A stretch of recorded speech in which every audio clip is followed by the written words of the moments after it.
أعوذ بالله من الشيطان الرجيم. بسم الله الرحمن الرحيم. كتب عليكم القتال وهو كره لكم وعسى أن تكرهوا شيئا وهو خير لكم وعسى أن تحبوا شيئا وهو شر لكم والله يعلم وأنتم لا تعلمون.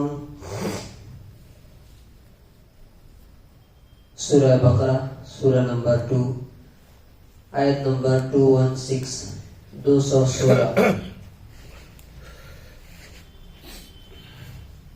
جنگ اور لڑائی تمہارے اوپر فرض کر دی گئی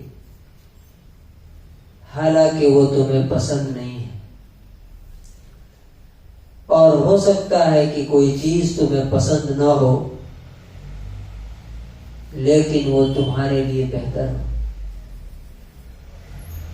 اور ہو سکتا ہے کہ کوئی چیز تمہیں پسند ہو لیکن وہ تمہارے لیے بری ہو. اللہ تعالیٰ جانتا ہے اور تم نہیں جانتے. Fighting has been enjoined upon you while it is hateful for you, and perhaps you hate something and it is good for you, and perhaps you love something and it is bad for you, and Allah knows and you know not. اس آیت کے اندر اللہ تعالیٰ نے 3 باتیں بتائی اور یہ بہت ہی اہم بات ہے، بہت امپورٹنٹ ہے. پہلی بات یہ ہے کہ جنگ اور لڑائی تمہارے اوپر فرض کر دی گئی. اب یہ یہاں انڈیا کی بات نہیں ہو رہی. اس طرح کی آیتیں کوٹ کر کے جو فتنہ فساد پھیلانے والے، نفرت پھیلانے والے لوگ ہوتے ہیں نا، وہ اسی طرح کی آیتیں کوٹ کر دیتے ہیں عام ہندو لوگ نان مسلم کے سامنے. دیکھو قرآن میں لکھا ہوا ہے کہ تمہارے اوپر جنگ فرض کر دی گئی. تو اب عام آدمی تو جانتا نہیں ہے کس سچویشن میں یہ آیت اتری. یہ مدینے کے مسلمانوں پر اتری جن کو 13 سال تک مکے کے نان مسلمز اور کافروں نے مارا پیٹا تھا، اور جب مدینے چلے گئے تو وہاں بھی چین سے نہیں رہنے دیا. ان کے لیے یہ بات ہو رہی. ہاں ہمارے لیے کب فرض ہو جائے گی؟ جب ہمارے ساتھ بھی اس طرح کی سچویشنز آ جائیں گی. اور دنیا کی ہر قوم، ہر دھرم میں یہ چیز ہے، جنگ اور لڑائی. ایون کہ آپ دیکھیے کہ ہر ملک کے پاس فوج کس لیے ہوتی ہے؟ پھر لڑائی کے لیے ہوتی ہے نا. تو پہلی چیز یہ ہے کہ اللہ تعالیٰ کہتا ہے کہ جنگ فرض کر دی گئی ہے تمہارے لیے حالانکہ یہ تمہیں پسند نہیں. اب دوسری چیز جو اللہ تعالیٰ بتا رہا ہے کہ ہو سکتا ہے کہ ایک چیز کو تم ناپسند کرو، ڈس لائک کرو، لیکن وہ تمہارے لیے بہتر ہے. اور ہو سکتا ہے کہ کوئی چیز تمہیں پسند ہو لیکن وہ تمہارے حق میں بری ہو. فار ایگزامپل آپ یہی جنگ کو لے لیجیے. کوئی انسان جنگ نہیں چاہتا، لڑائی نہیں چاہتا. کیوں؟ اس میں لڑائی میں کیا ہوتا ہے؟ سب سے پہلے گھر چھوڑنا پڑتا ہے، مال اور پیسے لگانے پڑتے ہیں، اور اس کے بعد جان کا خطرہ ہوتا ہے کہ پتہ نہیں واپس بچ کے آئیں گے یا ختم ہو جائیں گے ادھر. لیکن اللہ تعالیٰ کہتا ہے کہ یہ تمہیں نیچرلی ناپسند ہے، لیکن تم بتاؤ اگر تم گھر میں بیٹھ جاؤ گے تو کیا ہوگا؟ دشمن تمہارے اوپر حملہ کر کے تمہیں ذلیل بھی کریں گے، تمہیں ماریں گے بھی، اور تمہارے مال اور اولاد پر قبضہ بھی کر لیں گے. تو ایک چیز جو تمہیں ناپسند ہے اس میں فائدہ کیا ہے کہ جب تم جنگ کرو گے، لڑائی کرو گے، تو تمہاری دھاپ دشمنوں پہ بیٹھ جائے گی اور کسی کی ہمت نہیں ہوگی کہ وہ تمہارے اوپر آنکھ اٹھا کر کے دیکھے. چنانچہ آپ دیکھیے امریکہ 200 سال سے جب سے وہ وجود میں آیا ہے تب سے ایک دن بھی اس نے جنگ بند نہیں کی. معلوم آپ کو اس کی فوجیں کیوں پوری دنیا میں ہیں ہمیشہ. اور اس کا معلوم کہ اصول کیا ہے؟ ہمیں کوئی مارنے آئے گا تو ہم نہیں ماریں گے. صرف خطرہ ہوگا کہ ہاں یہ ہم کو مار سکتا ہے تو ہمارے لیے اس پر اٹیک کرنا جائز ہے. یہ اصول ہے. اسلام میں ایسا کوئی اصول نہیں ہے. اسلام میں جب تک کوئی انسان کسی کو مارے نہیں، اس کی جان اور مال اور عزت پر ہاتھ نہ اٹھائے، تب تک اس پر ہاتھ اٹھانا جائز ہے.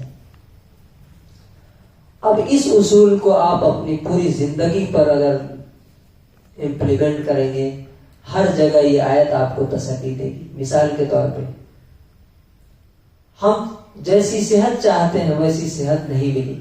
فار ایگزامپل اللہ تعالیٰ کہتا ہے کہ ہو سکتا ہے کہ تم جو چاہتے ہو وہ تمہارے لیے بہتر نہ ہو سکتا ہے کہ ہمارا پیسہ کہیں ڈوب گیا، ہمیں بہت برا لگا، لیکن اللہ تبارک و تعالیٰ کہتا ہے کہ ہو سکتا ہے کہ کوئی چیز تمہیں ناپسند ہو لیکن وہ تمہارے حق میں بری ہو. ہماری فیملی ہمارے حساب سے نہیں ہے.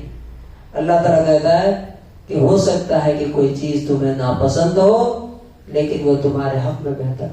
اور میں نے خود اپنی اتنی لائف میں کئی ایسے تجربات دیکھے ہیں کہ اس وقت لگتا تھا کہ یہ میری زندگی کا سب سے خراب واقعہ ہے، لیکن آج میں دیکھتا ہوں تو کہتا ہوں کہ اللہ تیرا شکر ہے کہ وہ میرے ساتھ. مثال کے طور پہ ایک جگہ سرکاری جاب میری لگنی تھی، وہ نہیں لگی تو مجھے بڑی تکلیف ہوئی، کیا کتنا برا ہوا میرے ساتھ. لیکن جب آج میں سوچتا ہوں تو کہتا ہوں کہ اللہ تیرا احسان ہے، تیرا کرم ہے کہ وہ میرے ساتھ ہوا. تو ہو سکتا ہے کہ دنیا میں ہی آپ کو پتا چل جائے. اب مثال کے طور پہ بہت سے لوگوں کے پاس اولاد نہیں ہوتی ہے نا، وہ ٹینشن میں رہتے ہیں ہمیشہ. اللہ تعالیٰ کہتا ہے ہو سکتا ہے کہ وہ تمہارے حق میں بہتر ہو، دنیا میں بھی پتا چل جائے، نہیں تو آخرت میں تمہیں پتا چلے گا. کچھ لوگوں کے پاس صرف بیٹیاں ہوتی ہیں، بیٹے نہیں ہوتے. اللہ تعالیٰ کہتا ہے یعنی زندگی کے کا ہر واقعہ جو آپ کو برا لگتا ہے اس وقت آپ یہ آیت یاد کیجیے. میری ماں کا انتقال ہو گیا، مجھے بہت برا لگا، بہت تکلیف ہوئی، لیکن اگر یہ آیت ہم پڑھتے ہیں تو لگتا ہے کہ نہیں، اللہ تعالیٰ کا اس میں میرے لیے کوئی خیر اور بھلائی. کیوں؟ واللہ یعلم وانتم لا تعلمون. اللہ جانتا ہے، تم نہیں جانتے. جس نے مجھے بنایا ہے، جس نے یہ دنیا بنائی ہے، جس نے یہ ساری چیزیں ہم کو دی ہے، کیا چیز لینا ہے کیا چیز دینا ہے. اب دیکھیں ہم اپنے بچوں کو سمجھاتے ہیں نا، بیٹا یہ کر لے یہ بہتر ہے، یہ مت کر یہ تمہارے لیے برا ہے. وہ کہتا ہے نہیں مجھے تو سمجھ میں نہیں آتا. کیا بولتے ہیں؟ بیٹا ابھی نہیں سمجھ میں آئے گا، تم کو بعد میں سمجھ میں آئے گا. کیوں؟ ہم صرف سامنے دیکھتے ہیں، جو دیوار کے پیچھے ہے وہ ہم نہیں دیکھ سکتے. وہ کون دیکھتا ہے؟ اللہ تبارک و تعالیٰ دیکھتا ہے. تو یہ پوری آیت کا کنکلوژن اور خلاصہ کیا ہے؟ نمبر 1، اللہ تعالیٰ جو بھی حکم دے فوراً یہ سمجھ کر کے ایکسپٹ کرنا چاہیے کہ اس میں ہمارے لیے بھلائی. اور کوئی مصیبت اگر ہماری زندگی میں آتی ہے تو اس کو بھی ہنس کر کے مسکرا کر کے خوشی خوشی قبول کرنا چاہیے، چاہے وہ فیملی پرابلم ہو، چاہے فائنینشیل ہو یا ہیلتھ پرابلم ہو، کہ اللہ تبارک و تعالیٰ اس میں میرے لیے کوئی بھلائی چاہتا ہے جس کی وجہ سے یہ ہمیں دیا ہے. کیوں؟ اس لیے کہ میں نہیں جانتا ہوں، اللہ تبارک و تعالیٰ صحیح حقیقت جانتا ہے.